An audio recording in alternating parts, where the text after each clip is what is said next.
हैं। जब भी हमारे बच्चे अगर 9th 10th 11th 12th में हैं तो हमें सबसे ज्यादा उनकी देखभाल करनी है, उनको उनका सबसे ज्यादा ख्याल रखना है। उनको पॉकेट मनी, एक एक्स्ट्रा पॉकेट मनी नहीं देनी है, इतना पैसा देना है जितनी उनकी जरूरत है। कोशिश करिए उनकी तमाम चीजें आप उनकी पूरी कर दीजिए। कोशिश करिए उनके दोस्तों पर निगाह रखिए, कोशिश करिए उनके दोस्तों के सारों के फोन नंबर नोट करके रखिए। कोशिश करिए कि उनके माँ बाप से, जो जिन दोस्तों से कांटेक्ट में है, उन तमाम बच्चों के माँ बाप से आप कांटेक्ट में रहें। इस तरह के जब आप कांटेक्ट बनाएंगे तो बच्चों पर थोड़ा प्रेशर बनेगा और वो उनको समझ में आएगा।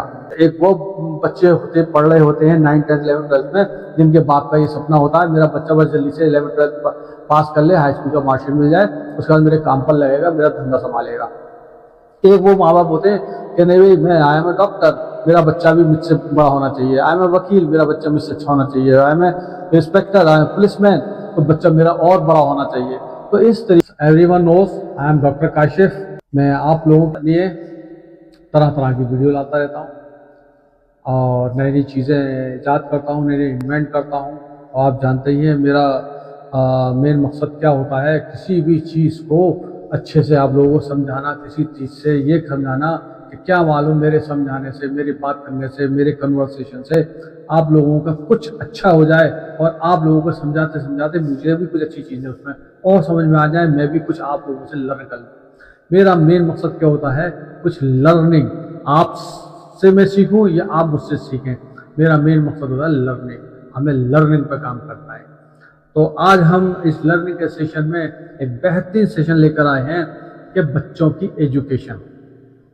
आपको पता ही है कि हर माँ बाप का एक सपना होता है कि मेरा बच्चा है और वो बड़े होकर किसी तरह का डॉक्टर, इंजीनियर या बड़ा वकील, बैरिस्टर, जज वगैरह कुछ ऐसी पोस्ट पे पहुंच जाए कि मेरे खानदान का नाम रोशन हो जाए। मैं उन लोगों की बात कर रहा हूं जो वाइट कॉलर जॉब चाहते हैं। तो वाइट कॉलर जॉब पाने वालों के लिए मेरा ये पूरा एक सेशन है कि एक दो तरह के पेरेंट्स होते हैं। एक वो पेरेंट्स जिनके ये ख्वाब होते हैं और जल्दी से बच्चा मेरा छोटा है, थोड़ा सा बड़ा हो जाए, हाई स्कूल इंटर कर ले, उसके बाद वो किसी काम धंधे में लग जाएगा, मेरी अर्निंग बढ़ जाएगी, मेरा एक हैंड बढ़ जाएगा, जो मैं एक एम्प्लॉय को पैसा देता हूँ वो मेरा पैसा बचने लगेगा। एक ये सोच वाले पेरेंट्स होते हैं। एक ये सोच वाले पेरेंट्स होते हैं कि कोई प्रॉब्लम नहीं, मैं अपनी हस्ती मिटाऊंगा लेकिन अपने बच्चे को काबिल बनाऊंगा, समाज में उसको एक मकाम दिलाऊंगा। तो मेरा ये सेशन हर तरह के बच्चों लोगों के लिए है, ये इसमें पाने के लिए है कौन किसको क्या समझ में आ जाए। अगर मेरे इस सेशन में ये लगता है कि कोई मैन है और मेरा बच्चा बड़ा होकर मेरा हैंड बनेगा, ये उन लोगों के लिए भी है, ये सेशन उन लोगों के भी लिए है कि मेरा बच्चा किसी तरह से काबिल बन जाए, बड़ा बन जाए, जो मैं ना बन सका वो बन जाए। एक बाप ने बड़ी मेहनत करी, बड़ी ईमानदारी से उसने काम करा, बहुत लगन से काम करा, उसने BA करा, MA करा और कुछ करा, लेकिन क्या हुआ, उसको तरक्की नहीं मिल पाई लाइफ में। किसी तरह का वो जो है चीज़ें अपनी लाइफ में एडजस्ट नहीं कर पाया, किसी तरह से वो जो है लाइफ में से लगा जो मैं चाहता था मुझे नहीं मिला, ही वाज अनसेटिस्फाइड। अगर वो अनसेटिस्फाइड था तो उसने सोचा कि यार जो मैं नहीं बन पाया, मेरा सपना था मैं डॉक्टर बनता, मेरा सपना था मैं वकील बनता, मेरा सपना था मैं इंजीनियर बनता। ऐसे माँ बापों के लिए ये है कि वो अपनी हस्ती मिटाते हैं और बच्चे को बेहतरीन से अच्छे से स्कूल में एडमिशन दिलवाते हैं। ऐसे स्कूल में एडमिशन दिलवाते हैं, वो सोचते हैं जहाँ मैं नहीं पढ़ पाया तो मैं उन पेरेंट्स की उम्र की बात करता हूँ जैसे मेरी उम्र है। मेरी उम्र के बच्चे अच्छे खासे बड़े, मेरे कद से भी ऊंचे हो जाते हैं, तो उन बच्चों की बात कर रहा हूँ। अब वो बच्चा जब बचपन से वो माँ बाप अपने बच्चों को पढ़ाते हैं, किसी तरह से किसी लायक बनाते हैं, काम के लायक बनाते हैं, वो उसके समझदार बनाते हैं और समझदार बनने के बाद इसकी एजुकेशन शुरू होती है। बेस्ट और बेस्ट स्कूल उसका ढूंढते हैं अपने एरिया में, अपने से दूर सोचते हैं हम जो है हम सबसे बड़े स्कूल में पढ़ाएंगे। अब एरिया वाइज बेस्ट स्कूल होते हैं जहाँ वो रह रहे होते हैं, किसी स्कूल का नाम लेना बेहतर नहीं है। तो वो अच्छे से मान लिया, अच्छे से स्कूल में माँ बाप ने अपने एडमिशन दिलवाया, अपनी हैसियत से ज़्यादा उसने खर्चा करा। अब वो जो काम कर रहा है उससे भी ज़्यादा ओवर टाइम के साथ मेहनत करते हुए और वो उस बच्चे को एजुकेशन दे रहा है। अब बच्चे ने अपनी एजुकेशन स्टार्ट करी, 8वीं 9वीं 10वीं 11वीं। अब जैसे ये क्लास में आया तो होता क्या है, तो छोटी उम्र के बच्चे होते हैं वो आपके कंट्रोल में होते हैं। यानी कि आपने कहा बेटा कम इन लाइन, वो कम इन क्यू, वो फौरन आपके क्यू में आ जाएगा, बेटा टेक दिस, बेटा ये एनर्जी का फूड है, बेटा ऐसा नहीं करते, ये खाना नहीं खाना, ये खराब हो जाएगा, बेटा से सेहत बिगड़ जाएगी। बच्चा ऑलवेज आपको कहना मानेगा। लेकिन जैसे जैसे उसकी उम्र बढ़ेगी, बड़ा होता चला जाएगा, उसके दोस्त बढ़ते चले जाएंगे, उसका साइज बढ़ता चला जाएगा, वो सडनली सोचने लगेगा दुनिया इतनी बड़ी है और मेरे को माँ बाप मुझे इतने इतने अच्छे हिस्से में रखे हुए हैं। तो क्या करता है बच्चा, अब अपना दिमाग लगाना शुरू कर देता है। 6-7 आते आते आते आते वो ये सोचने लगता है यस मैं बड़ा हो गया, उसकी दाढ़ी नीचे निकलना शुरू हो जाती है और वो दिमाग में अब अपने आप को बड़ा महसूस करने लगता है कि हाँ मैं बड़ा हो गया। लेकिन वो ये भूल जाता है कि भैया अभी तुम बड़े नहीं हुए, अभी बहुत छोटे हो, अभी तुम्हारा दिमाग सिर्फ इतना सा है, अभी आप अपना मैक्सिमम माइंड इस्तेमाल नहीं कर रहे। इसीलिए कहा जाता है 9th क्लास बच्चे के लिए बिगड़ने और बनने की क्लास होती है। 10th क्लास उससे भी ज़्यादा बिगड़ने बनने की होती है। 10th क्लास माँ बाप कहते हैं भैया फर्स्ट स्टेज तो पार कर ही लो यार, किसी तरह से इंटर तो वो हाई स्कूल तो पास कर ही लो, 10th क्लास पास कर लो।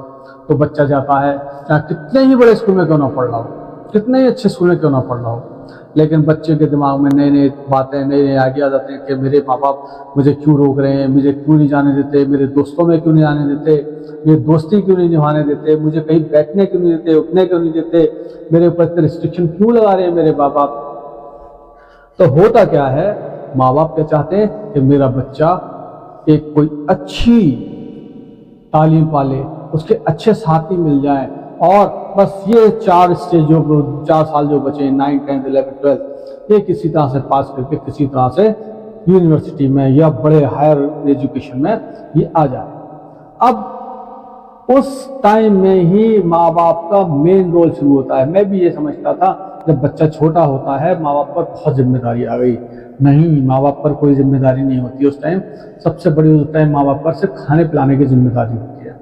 लेकिन असल बिगड़ने का जो समय होता है बच्चों का वो 9, 10, 11, 12। जिसके बच्चे 9, 10, 11, 12 में माँ बाप के कहने पर चल गए, माँ बाप का कहना मान लिया, टीचर की इज्जत कर ली, रिक्वेस्ट कर ली, टीचर से प्यार कर लिया, किताबों से प्यार कर लिया, पेन कलम का इस्तेमाल कर लिया, और तो समझ लीजिए उन बच्चों की जिंदगी संवर गई।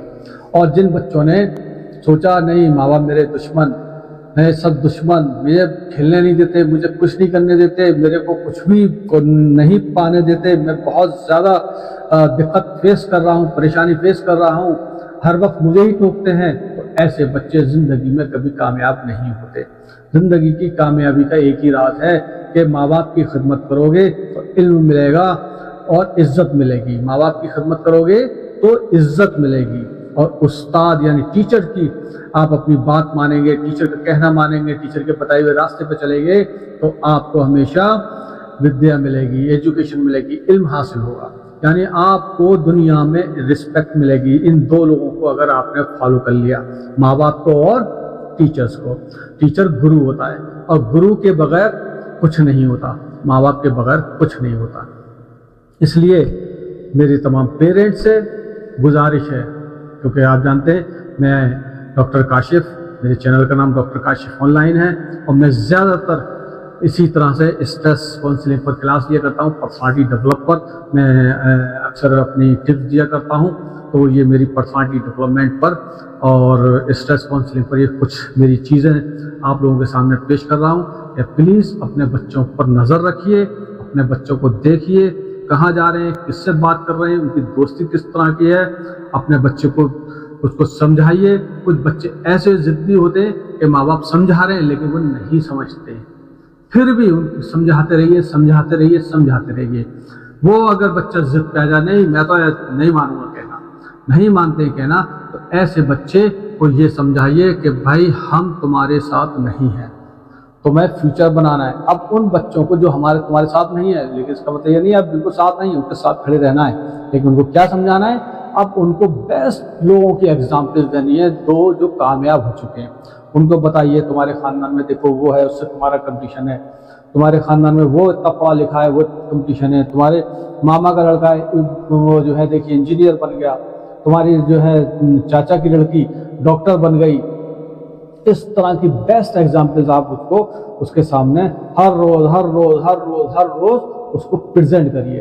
और जब आप इस तरह से कंटिन्यू करते रहेंगे और उसको ये समझाते रहिए दोस्ती का बुरा हाल होता है, दोस्ती का नतीजा बहुत बुरा होता है, दोस्ती बिगाड़ देती है, दोस्ती अच्छे दोस्त हमेशा अपने से काबिल दोस्तों से दोस्ती करो, खराब दोस्तों को छोड़ने की कोशिश करो और धीरे धीरे कोशिश करो।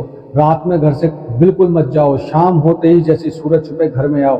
उसके बाद अपने घर की एक लाइब्रेरी सेटअप करो, एक सिटिंग अरेंजमेंट करो और उसके अंदर पढ़ाई का इंतजाम करो। अपने बच्चों को डांटने से, सख्ती करने से बेहतर है उनको आप जितना भी काउंसलिंग कर लेंगे, जितना भी समझा देंगे, वो सबसे बेस्ट होगा। और जिस दिन आपने उस बच्चे को समझा दिया, उस बच्चे को समझ में आ गया, तो फिर वो जो है 9, 10, 11, 12 तो क्या, वो पूरी लाइफ उसकी संवर जाएगी।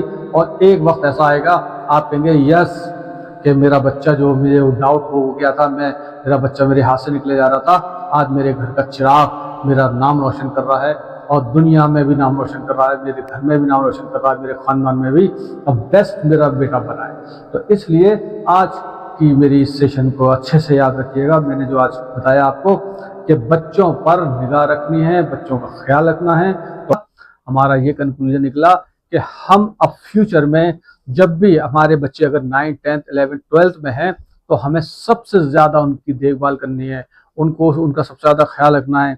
उनको पॉकेट मनी, एक एक्स्ट्रा पॉकेट मनी नहीं देनी है, इतना पैसा देना है जितनी उनकी ज़रूरत है। कोशिश करिए उनकी तमाम चीज़ें आप उनकी पूरी कर दीजिए। कोशिश करिए उनके दोस्तों पर निगाह रखिए, कोशिश करिए उनके दोस्तों के सारों के फ़ोन नंबर नोट करके रखिए। कोशिश करिए कि उनके माँ बाप से, जो जिन दोस्तों से ये कांटेक्ट में है, उन तमाम बच्चों के माँ बाप से आप कांटेक्ट में रहें। इस तरह के जब आप कांटेक्ट बनाएंगे तो बच्चों पर थोड़ा प्रेशर बनेगा और वो उनको समझ में आएगा। ऐसे बच्चे जिनके माहौल में, अगर देखिए 2 तरह के मैंने आपको बताया था, एक वो बच्चे होते पढ़ रहे होते हैं 9, 10, 11, 12 में, जिनके बाप का ये सपना होता है मेरा बच्चा बस जल्दी से 11, 12 पास कर ले, हाई स्कूल का मार्कशीट मिल जाए, उसके बाद मेरे काम पर लगेगा, मेरा धंधा संभालेगा। एक वो माँ बाप होते हैं कि नहीं भाई, मैं आई एम ए डॉक्टर, मेरा बच्चा भी मुझसे बड़ा होना चाहिए, आई एम ए वकील, मेरा बच्चा मुझसे अच्छा होना चाहिए, I am a inspector, I am policeman, तो बच्चा मेरा और बड़ा होना चाहिए। तो इस तरीके से माँ बाप, 2 तरह के बच्चे होते हैं। तो माँ बाप को क्या सोचना है, बच्चे को जहन में ये डालना है बेटा कि तुम्हारी अच्छी तालीम पहले हासिल कर लो, बहुत कायदे से पढ़ लो, अपना अच्छा फ्यूचर बना लो। बनाने के बाद अब आपको लगता है मैं बिजनेस में जाऊंगा तो बिजनेस में जाओ, तुम्हें लगता है मैं जॉब में जाऊंगा तो जॉब में जाओ, तुम्हें जो पसंद आए वो करना फर्स्ट। लेकिन आप कम से कम पोस्ट ग्रेजुएशन तक एक अच्छी तालीम हासिल करिए, अच्छी एजुकेशन हासिल करिए। और अगर वो पोस्ट ग्रेजुएशन तक बच्चा आपका कामयाबी के साथ बिल्कुल साइलेंटली आपको कोऑपरेट करता हुआ आगे निकल गया, तो समझ लिए you have achieve the target, तो इट इज योर डेस्टिनेशन। तो आज मैं डॉक्टर काशिफ आपसे जो है विदा लेता हूँ। मुझे लगता है मेरी ये वीडियो आप लोगों को पसंद आई होगी, तो मेरी इस वीडियो को शेयर करिए, लाइक करिए, सब्सक्राइब करिए। और मुझे उम्मीद है कि आप इसी तरह की और आगे वीडियो मेरी देखते रहेंगे। अगर आपको लगता है आप किसी टॉपिक पे, ख़ास टॉपिक पे मुझसे चाहते हैं मैं वीडियो बनाऊं, तो कमेंट्स में ज़रूर लिखिए और मैं आपके कमेंट्स का इंतज़ार करूंगा।